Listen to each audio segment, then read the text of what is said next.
평양 대동강 버드나무 아래에서 함께 맥주하는 상상을 하시면서 한반도의 평화와 번영을 위하여 단숨에 특권충, 북에는 특권충이라는 말은 존재하진 않아요. 아, 그래요? 네, 남쪽에 와서 특권충이라는 말을 들었는데 네. 진짠가요? 그리고 특권충 하니까 또 한 가지로 생각나는 게 뭐냐면 이 특권충이라고 지금 말한 항일 유가족 자식들과 용해군인들 네네. 이분들은 물질적인 특권을 받아요.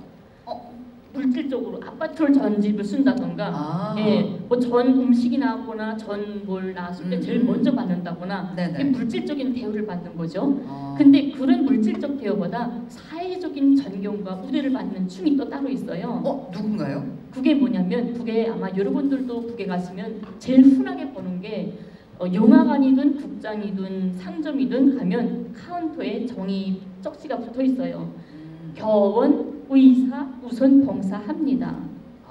네, 예를 들어서 억류관이다 하게 되면 억류관 국수 한 그릇 먹겠다고 사람이 새까맣게 줄 서 있어요. 맛있으니까. 맛집이니까. 네, 그래서 평양 사람들한테 억류관 냉면 네 맛있어? 하고 물어보면 너무 오래 기다렸다 먹으니까 맛있지? 이렇게 말을 해요. 그렇겠네요. 네. 네네네. 근데 그렇게 사람이 새까맣게 서 있을 때 저 교원입니다, 의사입니다 하게 되면 줄 안 서고 제일 먼저 들어가게 돼 있는 거예요. 특권층이네요. 네, 그러니까 교원하고 의사. 왜냐하면 교원은 나라의 미래를 책임지는 사람이고 의사는 인민들의 생명을 책임진 사람이잖아요. 이 사람들의 소중한 시간은 그 누구도 뺏으면 안 된다는 거예요.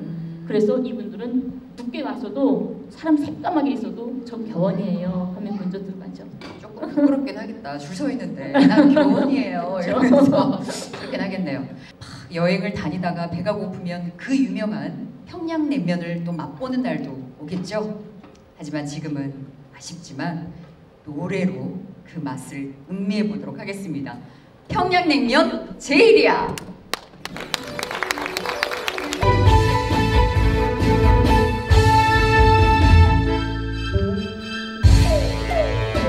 냉면 평양냉면 천하제일 진미로세 젊은이도 늙은이도 먼저 찾는 냉면이세 야 참맛도 좋다 한 그릇은 너무도 적어 와하하하 온가는 평양의 자랑이세 냉면 평양냉면 천하제일 진미로세 신랑 신부 냉면 들며 백년 가약 맺는다네 야 참 시원해라 두 그릇도 상차지 않아 와하하하 공류가는 내 나라의 자랑일세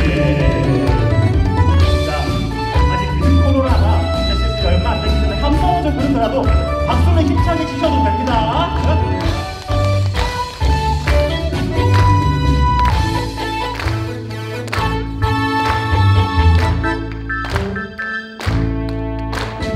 냉면 평양냉면 천하제일 진미로세 우리 결에 함께 들며 통일의 날 달려오네 야참 멋이로라 이 세상에 하나뿐일세 와하하하 홍유가는 내 나라의 자랑일세 평양냉면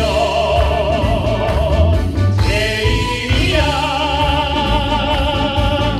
좋다.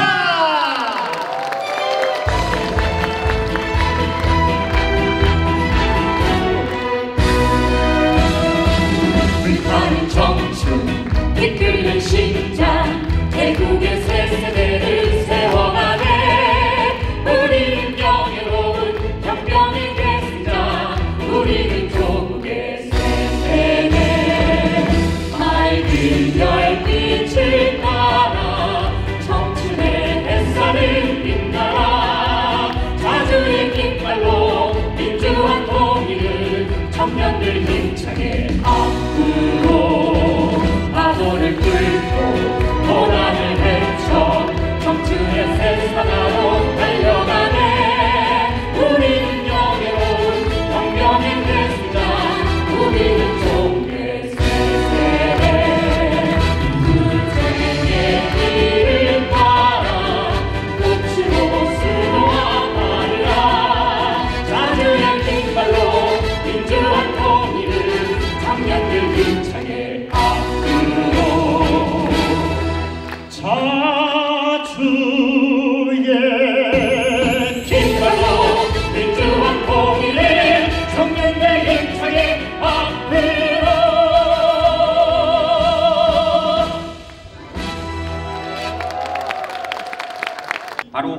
돌격대입니다.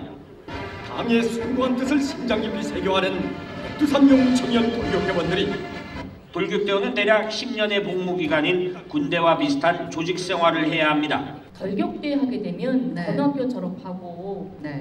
우선 성적 순으로 한 30% 정도가 대학을 입학을 하죠. 네. 그다음에 자기 여부에 따라서 어병제니까 원하는 사람은 군대를 가죠. 그다음에 또 거기서 나는 돌격대 가겠다 하고 자원을 하는 거예요. 저거는 자원을 그런 한다고요? 자원을 해요. 강제로 뭐 누군 돌격대 나가라 그 배치가 아니에요. 절대로. 돌격대는 무조건 자원이고 군대도 자원이고. 근데 돌격대 같은 경우는 왜 가냐면 우선 못 나가서 대학을 못 갔어요. 시험 점수에 떨어졌거든요. 네네네. 네, 떨어지고 군대 가고 싶었는데 군대도 못 갔어요. 네. 뭐 다른 어떤 사정이 있었겠죠. 네. 외아들도 군대 못 나가요. 못 나가고 안경 눈 나쁜 사람도 군대 못 나가요. 여러 가지로 군대 못 나가니까 또 못 나간 사람들도 있고. 돌격대 나가는 이유는 정말 대학 가고 싶었는데 시험 공부 잘하는데 시험에서 한참 실수해서 떨어진 사람도 있을 수 있잖아요. 네네네. 근데 무조건 대학 가고 싶어요. 근데 돌격대 가게 되면 3년 만에 대학을 추천을 했어요. 대학 가고 입당을 시켜요. 예, 그러니까 당원되고 싶어서 또 대학 공부하고 싶어서 이런 개인적인 이해관계도 있어요. 근데 기본적으로 국외 청년 하게 되면 사회와 적을 위해서 뭔가 젊었을 때 뭐 내 피를 좀 청춘을 바친다, 뭔가 큰 일을 하겠다. 북쪽 사람들의 가치관 자체가 그런 거거든요. 그래서 남쪽 분들이 좀 이야기는 어려울 것 같아요. 네. 첨언하면 네네. 자본주의 경제 질서라는 것은 모든 것이 돈 중심적 사고를 합니다. 당연하죠. 그게 상식이죠. 우리의 가치기 보면. 네네. 내 노동은 사고 팔 수 있는 돈이잖아요. 네. 우리는 반드시 일을 하는 건 돈을 벌기 위해서 일을 합니다. 북쪽 사람들 2,500만이 살죠. 대부분의 성인들 직장을 다 가지고 있습니다. 국가는 성인에게 100% 일자리를 보장해야 됩니다.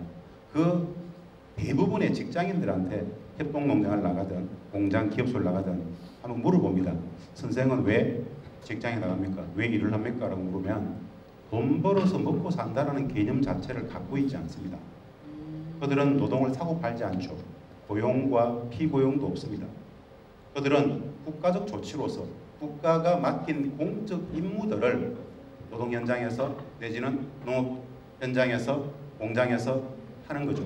나는 국가가 맡긴 공적 임무를 수행하고 국가는 나의 우리 가족의 생활을 책임진다. 이게 북측에서 일을 하는 동기부여입니다. 근데 우리가 방금 저희 TV에서 본 것처럼 노동을 시켜놓고 임금도 안 준다라는 것은 자본주의 경제 질서의 가치를 가지고 북측의 사실관계를 왜곡하는 이야기죠. 사실은 자본주의 가치로 본다라면 저게 노동착취가 맞지만 북측에는 노동착취라는 개념 자체가 사실 존재하지 않죠. 저들 모두 스스로들 국가를 위해서 공동체를 위해서 헌신 봉사하는 숭고한 작업이라고 생각합니다. 이게 우리는 일을 반드시 하면 돈을 반드시 받아야만 된다라는 가치관념에 지배하고 있기 때문에 저런 내용들을 가지고 뉴스를 내는데 사실은 왜곡, 오도라고 보시면 될 것 같습니다.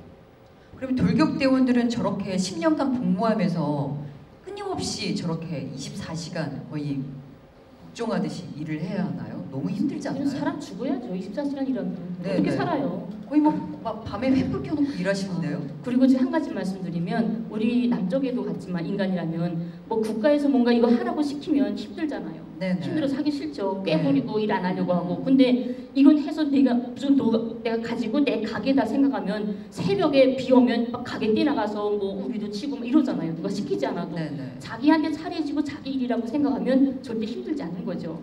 근데 여기 북쪽은 그걸 하면서 이게 내가 해놓으면 그게 남이 가져가는 게 아니라 이 산림집 건설 같은 데 많이 동원이 돼요. 돌격대들이 그 집 자체가 내 부모, 내 형제, 내 친척들한테 차려주는 집을 짓는 거예요. 내가 가지는 집을 내가 짓기 때문에 거기에 대한 용맹감 이런 것들이 있는 거죠.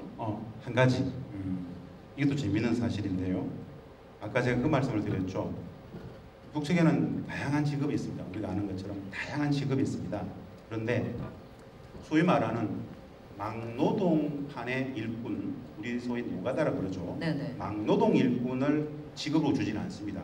그 막노동 일꾼의 전체적인 일을 저 청년 돌격대원들이 거의 전담한다. 내지는 저 돌격대 말고도 군인들도 마찬가지입니다. 군인. 국책의 모든 건설 현장, 대토목공사에는 저 청년 돌격대원들이 주가 되고 군인들도 일을 합니다. 그들이 그 일을 담당한다고 보시면 되겠습니다. 다양한 직업이 있지만 국가가 노가다 단순 노동을 시키진 않는다. 이건 또 재미있어서 말씀드립니다. 어떻게 하다 보니 대학도 취직이 잘 되고 돈이 잘 벌리는 직업, 의사, 변호사, 뭐 요즘은 연예인들 막 이런 것들이 꿈이 되어버린 세태가 되어버렸어요. 그러면 북에서도 아까 교원, 뭐 의사 잠깐 얘기하셨지만 그런 직업들이 존재하나요? 당연히 그 직업은 있죠. 교원이나 의사나 다 자기 직업이 있는데 네네. 제가 처음에 남쪽에 오니까 남쪽 분들이 남편이 의사라고 하니까 아우 시집 잘 갔다고. 네, 김진 잘 선생님 살겠다고. 남편이 의사 선생님. 별로 저보다 잘난 거 없어요, 솔직히. 뭐 의사가 뭘 잘났어요? 저보다 생활이 더 작아요. 의사인데도. 그냥 뭐든 판사든 변호사든 의사든 그 자기가 맡은 직업일 뿐이지. 뭐 그렇다고 해서 뭐 별로 더 대우가 이런 거 더 많이 주고 그러지 않고 누구나 자기 직장을 배치받아서 가게 되면 처음부터 생활비는 다 기초 생활비 똑같잖아요. 거기다가 누가 먼저 자기 기술을 높이고 유난히 많이 오랫동안 근무하냐에 따라서 월급이 달라지는 거죠. 우리는 월급이 아니라 생활비라고 하잖아요. 생활비라고 하는데 모든 사람들은 2년에 한 번씩 국가 기술 시험을 칠 수 있는 자격을 줘요. 시험 2년에 한 번씩 시험 쳐서 국수를 높여야 돼요.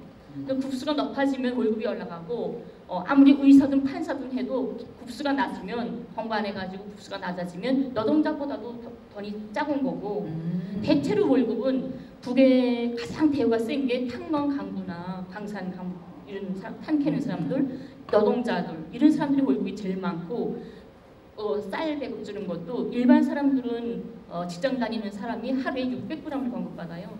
그런데 이런 힘든 데서 일하는 사람들은 하루에 800g, 900g을 공급받거든요.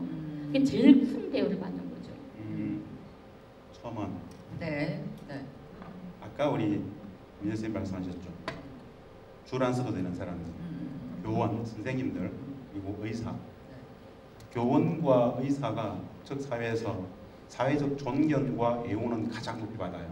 그러나 생활비, 우리로 치면 임금이죠. 생활비는 가장 낮은 집단이죠. 그래서 돈은 없어요.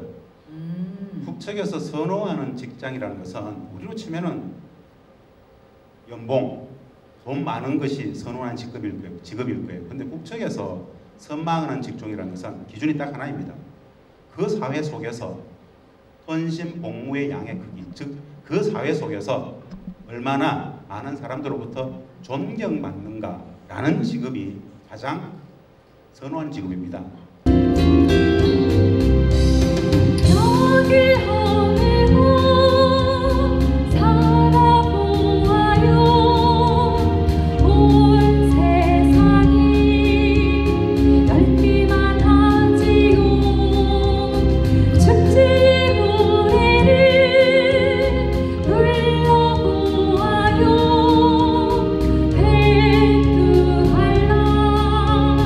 춤을 추리라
5년간 개발했다는 각종 무기를 선보인 국방발전 전람회. 무대 왼편엔 남측을 타격할 수 있는 무기체계, 오른편엔 일본과 괌, 알래스카, 미국 본토까지 타격 가능한 무기들이 주로 전시됐습니다. 북측은 저런 것들을 남측으로 쏠 수 있겠다라고 공개적으로 이야기한 적이 있을까요?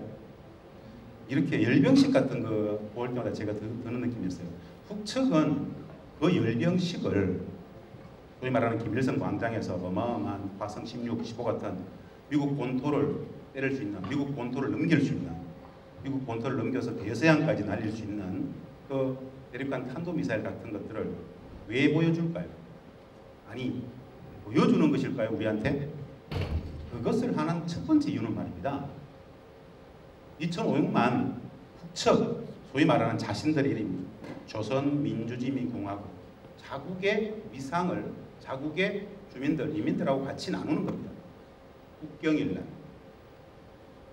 조선이 이만큼 강대하게 되었다. 우리는 더 이상 미국으로부터 군사적으로 공격받지 않을 수 있게 되었다. 미국은 대놓고 우리를 군사적으로 공격하지 못한다라는 자기 내부적인 자존감, 자긍심 이런 것들을 도모하기 위해서 첫 번째 하고요. 두 번째는 사실 없지 않죠. 보여주는 것. 북측이 화성 14, 화성 15, 화성 16 같은 소위 말하는 전략 무기들을 대놓고 보여주고 싶어하는 나라가 있어요. 우리 대한민국일까요? 아니죠. 미국에게. 미국의 군사 당국자들한테. 미국 당신들이 우리 북을 치게 되면 당신들도 이 어마어마한 무기 체계로부터 자유롭지 못하다. 우리 건드리지 마라. 라는 메시지가 열병식에 깔려있다. 이렇게 보시면 그렇게 들리지 않을 것 같습니다. 사실입니다. 뭐가 사실인가? 우리가 그렇게 지난 20년 이상을 30년간 북측 그러면은 식량난, 고난행군, 아사자, 대량아사 진짜 이내밖에 모셔밖에 모시고 들어졌죠. 그 시기에 가장 많이 죽은 사람들이 노약자도 어린아이도 아니고요. 북측의 골간이라고 하는 조선노동당 당원들이 가장 많이 죽었다라는 것은 북측 사회를 이해할 수 있는 한 가지 지점입니다. 간단치 않죠. 참으로 간단치 않죠. 여기에서의 노동당 당원이라는 것은 말입니다. 제가 보기에는 북측을 연구하는 학자로서 북측에서 가장 오랫동안 체류했던 북한학자로서 그리고 북측하고 가장 공식 협상을 많이 해봤던 국가공무원으로서 말씀드리보면요. 북측의 노동당을 당으로 본다라면 노동당 당원을 당원으로 본다라면은 그네들의 기준에서 우리 사회에 있는 당이 있죠. 당. 그걸 당이라고 할 수 있을 것인가에 대해서 근본적인 회의를 가질 수 있습니다. 그만큼 저 북측이라는 사회, 체제, 국가가 한마디로 제가 모든 가용할 수 있는 최대의 표현을 읽겠습니다. 매우 간단치 않다. 매우 간단치 않다. 다만 우리는 적대적 분단 체제 속에서 저 북을 너무 모르고 있거나 사실은 잘못 왜곡되게 알고 있다라는 정도는 말씀을 드릴 수 있을 것 같습니다.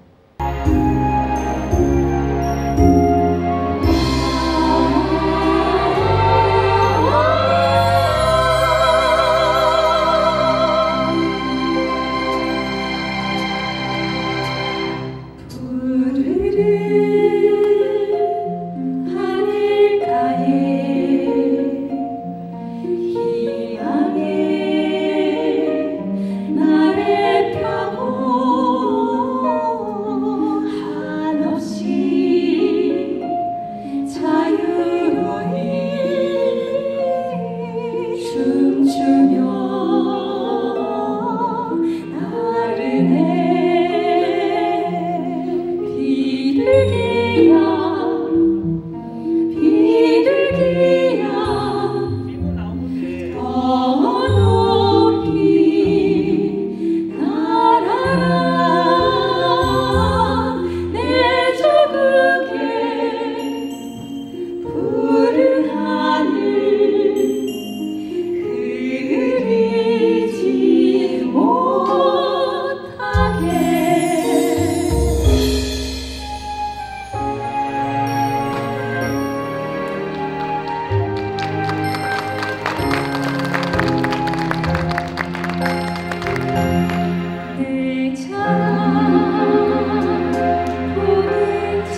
대단한 것 같습니다. 제가 생각하지도 못했던 질문들이 올라왔어요. 객석에서 즉석 질문입니다.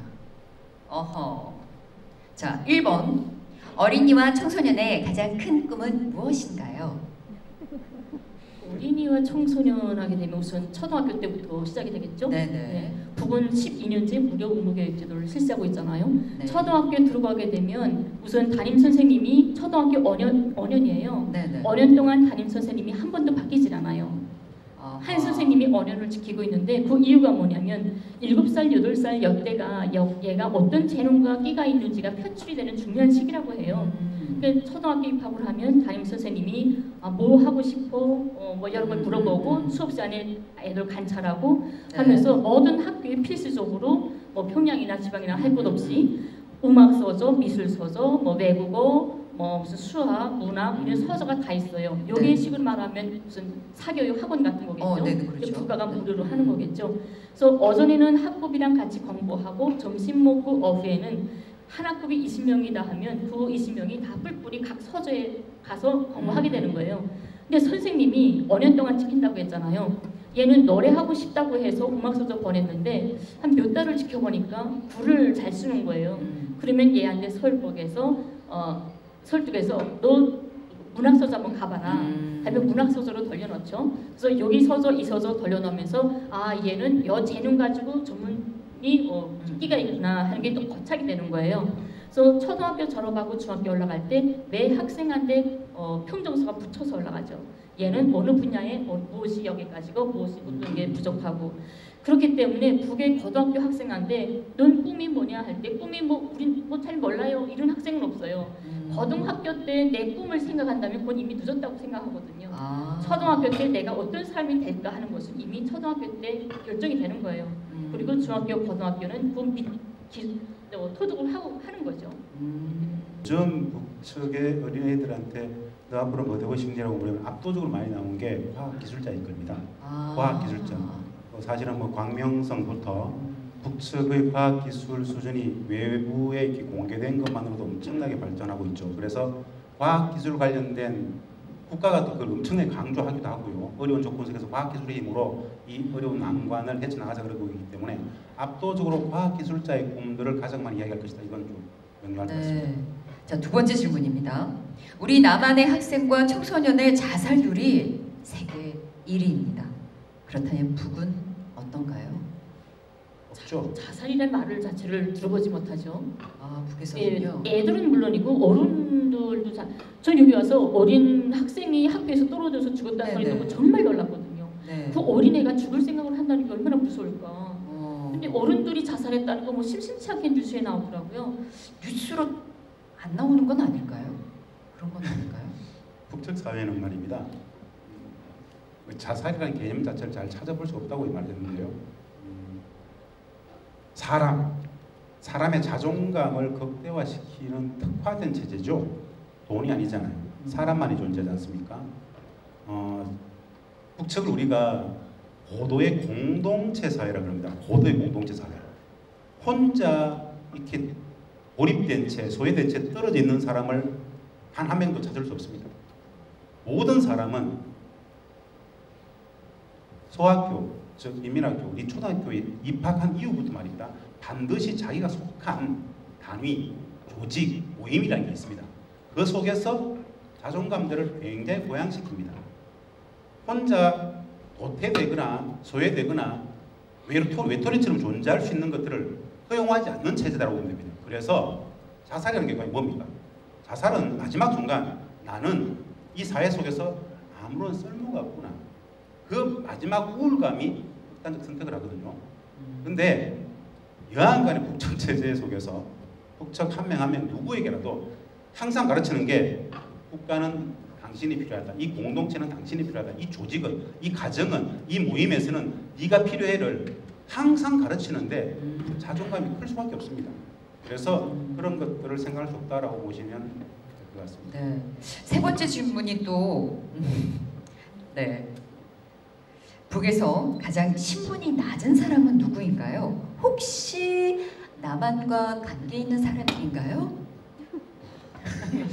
이게 우리 사회에는 신분이 낮은 사람이라고 이런 개념이 성립될 수 있지만 북측에 신분이 낮은 사람은 굳이 찾는다면 굉장히 좀 크리티컬한 민감한 이야기지만 굳이 찾는다면 친일파의 우손들, 친일파의 우손들, 즉 35년 식민지배의 시기에 이제는 뭐 2세대, 3세대가 다 이미 이제 지나갔지 않습니까? 거의 이제 사라졌겠지만 그 시기에 일제에 복무했던 집안, 그들이 이제 취급당할 것이고요. 거의 사실 거의 이제 다 사라졌겠죠. 신분, 특히 뭐 직업 귀천 이런 게 없습니다. 실질적으로. 좀 더 선망하는 직업이 있을 수 있겠죠. 교원, 의사 같은 거 사회에 기여할 수 있는 역할이 크기 때문에 그거 말고는 의사든 교원이든 미싱을 돌리든 선반을 돌리든 협동농장이라든 다 똑같이 존재하는 그 자체로서 자기 자존심을 가지고 그리고 우리 예전에 그런 말씀 많이 들었죠. 아우지 탄광에 보낸다. 탄광이라는 직업이 굉장히 육체적으로 힘들긴 하지만 가장 대우가 좋습니다.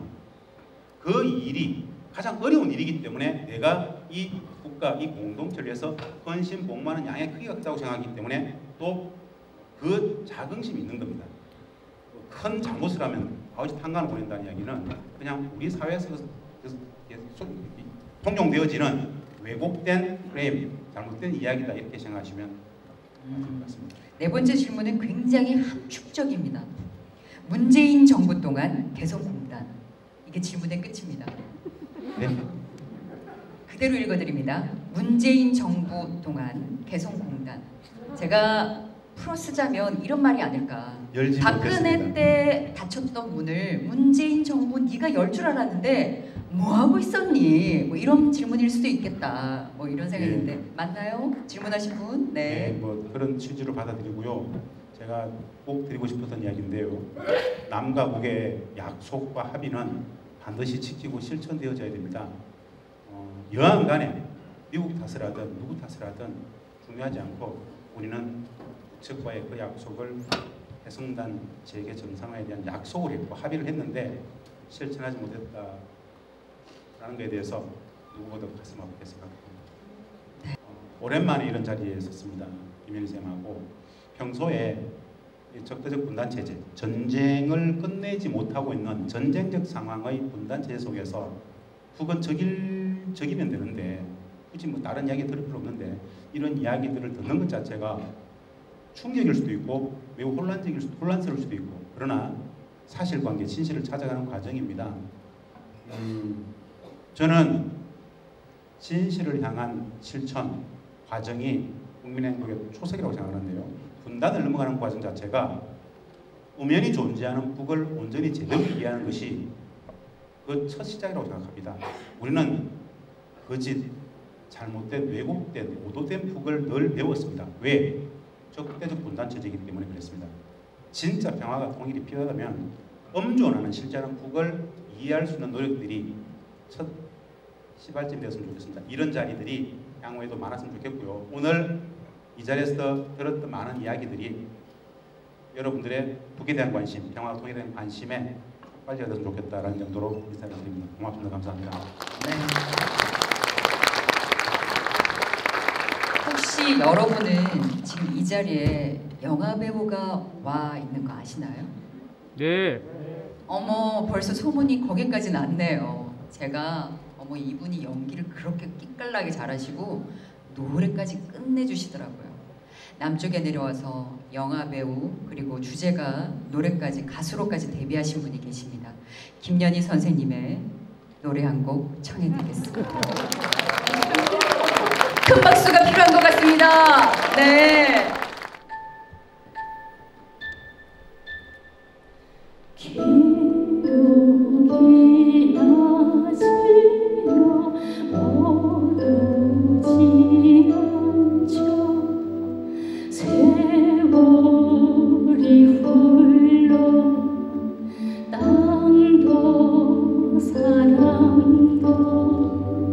시간이 흐르면 잊혀지나 빗속에 흐르는 눈물처럼 힘들어 당신 때문에 또다시 잊혀지게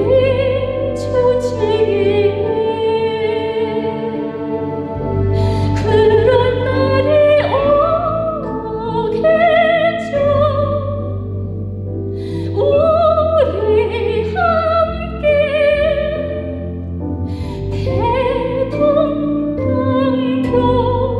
대동강변에서 그런 날이 오겠죠. 우리 함께 바람이